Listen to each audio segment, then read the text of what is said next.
Deschutes Brewery, Bend, Oregon, Jubelale. They're winter seasonal. I'm sure you've all seen this beer before. Deschutes started in 1988, and I believe this beer debuted. I've read 1988 and I've read 1990. I'm not sure which is accurate. It's a pretty complex recipe. Just to read off here real quick, they use pale, crystal, extra special, Kara Pilsner, and roasted barley malt, so quite a few. Those are going to give flavors of, toasted, some roasted flavors, some sweetness, caramel toffee, dark fruit flavors, and possibly some coffee notes. And then the hops are Bravo, Cascade, Delta, U.S. Tettnanger, and East King Goldings. Those range from some citrus to a little subtle fruity flavors, some spiciness in there, some earthy and herbal. The thing is, though, with that variety of malts in this, you're not going to really taste the flavors from the hops, especially the dark malts. Those really offset any hoppy flavors and hoppiness as well, usually. Let's see, what can I tell you about this real quick? So they say it's available October, December. An original says 1988. Our winter warmer has a warm spiciness and tradition grace this bold, complex winter ale. The deep garnet, color pairs perfectly with holiday celebrations. This year we partnered with Mark Rada, a local Bend artist, to create a piece of art that's full of character, just like Jubelale. Read that right off their website. And, it doesn't actually say on the side of the bottle here. It surprises me. So, one thing to note about Jubelale is the label changes every year. And sometimes they're pretty cool, other times like, really, that's the best you could do. The 12 packs of these are running $15, $16 usually. What else can I say about this one here? Not really a whole lot, actually. I've had this beer several times over the years. I stocked up on about 3 years ago, and maybe 4 years ago, and then just hadn't bought any since. I was just burned out on it. I actually like Alaska Winter better. This one, I just bought a 12-pack of it, because I just hadn't had it so long. Okay, what else is there here? Let's go over the, I glossed over the malt and hop profile really quickly. Normally I go into more detail than that. This is 6.7% alcohol, 65 IBU, which is actually not terribly high for a winter beer, a winter warmer. Dark malts offset bitterness pretty decent. So I've had beers that were 80 IBU, but because they had such a rich roasted flavor in them, some dark malt flavors, or say dark fruit flavors, you really didn't taste the hoppiness. That's a big deal to me because I don't like hoppy beers. I never have. They're almost universally full body. The alcohol content in winter beers, I generally see them at least 7%. Most of them are dark in color. Not all. I've seen a few light ones, but I would say a medium to a rich, deep mahogany color is pretty typical. They're rarely black. Could be, though. This is not a porter or stout. A winter warmer is just a dark winter beer. It does not by default have the porter stout flavors like roasted coffee. They can be there, but those are known for stouts and not for winter warmer. Most winter beers I've had actually have spiciness to them, spicy flavors. They'll actually put various spices, say cinnamon, nutmeg, ginger, stuff like that. Very common with them. This one does not have those, though. Let's see. I think that's really about it. So I'm going to go ahead and open this one up. I'm cutting this one kind of short because it's a live review. But I don't think I've ever reviewed this beer before. I started my channel a few years ago, and I don't think I've done this one. If I have, well, then here's another review on it. Okay, open this one up. And let's pour some out. All right.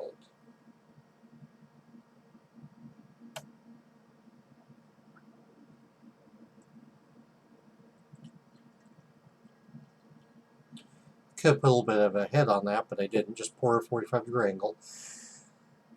So there you have it. It's a somewhat rich mahogany brown color. Very nice. It's transparent.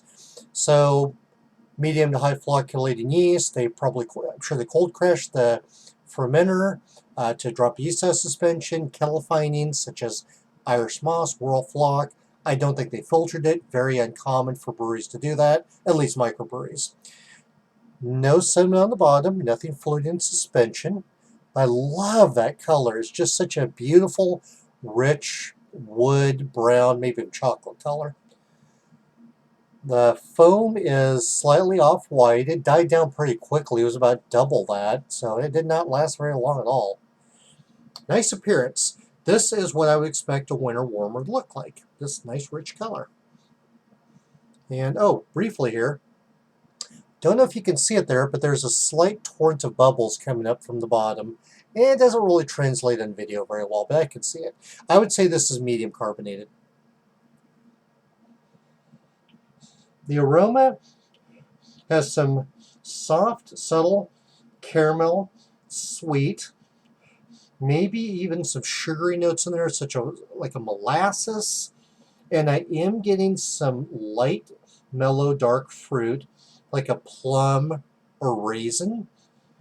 All the flavors are soft. They tickle my nose, but they're very pleasant and they're nice. Nothing's punching me in the face. But I'm also not having to really draw them in. I don't get anything earthy, herbal, piney from the hops out of this. None of those aromas. Let's try it now. It's been a few years since I've had this.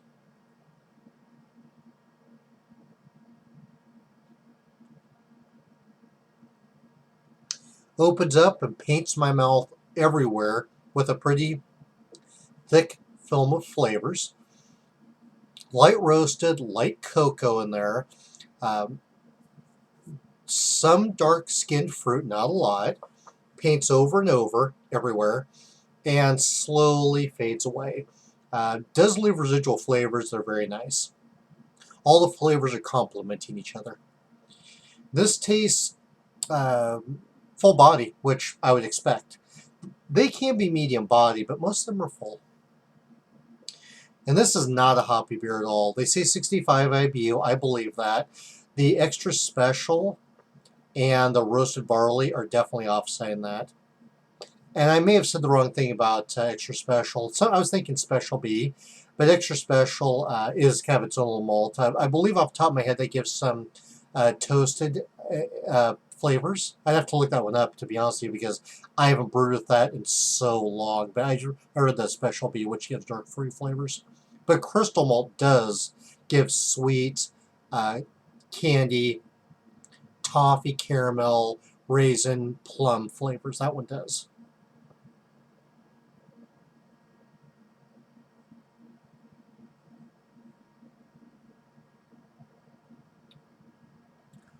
Very pleasant flavors in this. That cocoa, a little bit toasted in there. Nice malty backbone. Very pleasant. Not overly rich. I mean, it does have some richness to it, but no, it's not overly done. All the flavors in this make themselves known, but they're not, just punching you. It's not boxing match, something like that. What else is there? As far as a roasted barley, sometimes that can give some coffee aromas or flavors. None in this at all.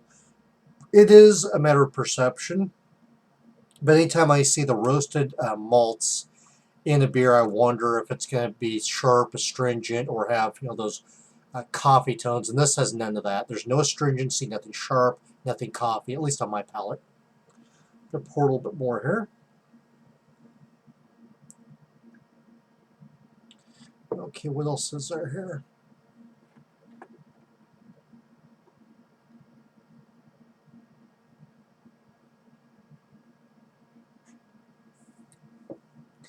I am tasting the crystal, the roasted barley, possibly extra special, not so much the pale. So what I mean by all that is the malty backbone. I actually don't know where that's coming from. I'd be surprised that's a pale malt, because that's not known to give that.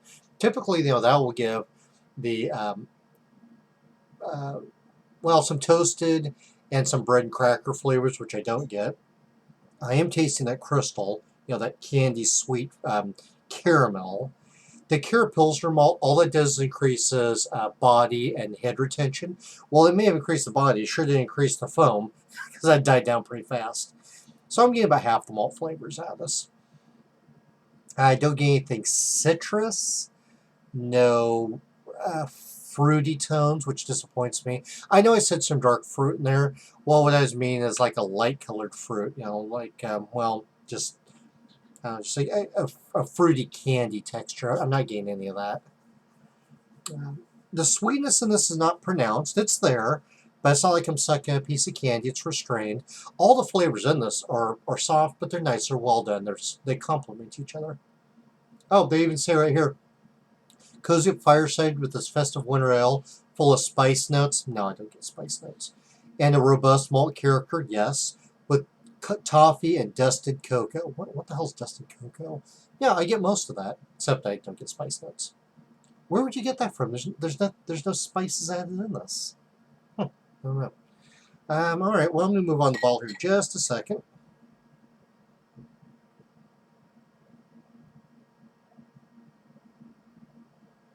The mouthfeel is thick and chewy. It's a complex recipe, whether 1 to 5 malts, 6 hops. That's pretty complex. So yeah, the ale yeast is definitely letting the malt shine through, not so much the hops. Oh Lord! All right, let's go from the bottle now.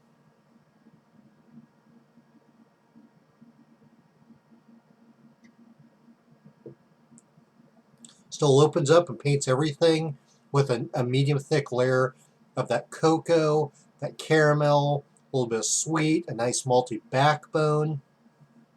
Uh, all the flavors still complement each other very nicely. The flavors stick around for a little while, start to fall down, but there is residual fading away. It still tastes full body, and I get no bitterness, astringency, or any of those roasted coffee characteristics out of this. Let's try that one here.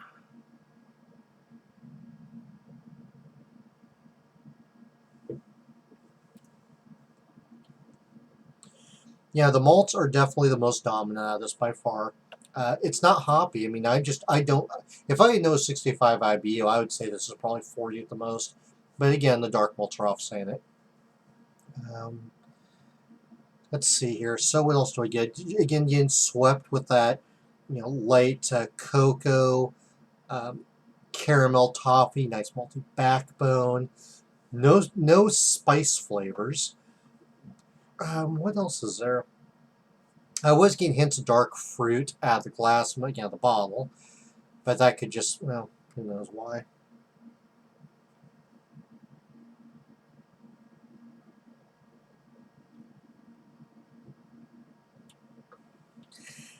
It still tastes very, thick and chewy, malt forward, still a complex recipe.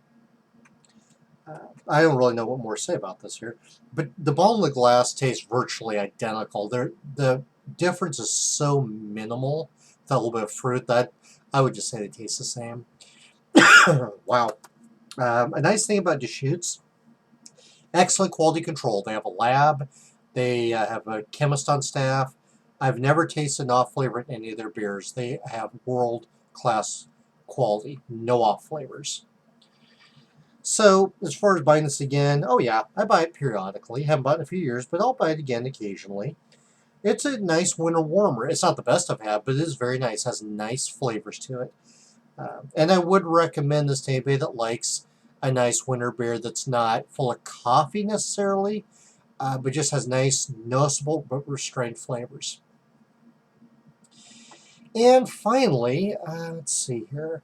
It is accurate to what a winter ale should be, to what the typical flavors are, with the exception that they say spice notes, which I'm assuming they mean spices in it, and I don't get that, but they don't all have that. To me, it's a nice bonus. I typically do expect it. But I think this is an average winter warmer, but still very nice. Well, it's well done. It has a good, solid flavor profile to it. And once more here. So, as you all know, Deschutes Brewery out of Bend, Oregon, Jubelale. It's American Strong Ale. It's their winter warmer. If you have any comments, feedback, suggestions, or questions about beer or brewing, send me a message. And, well, I think that is going to wrap up this review. So if you like this video, or any of mine really, Please like and subscribe.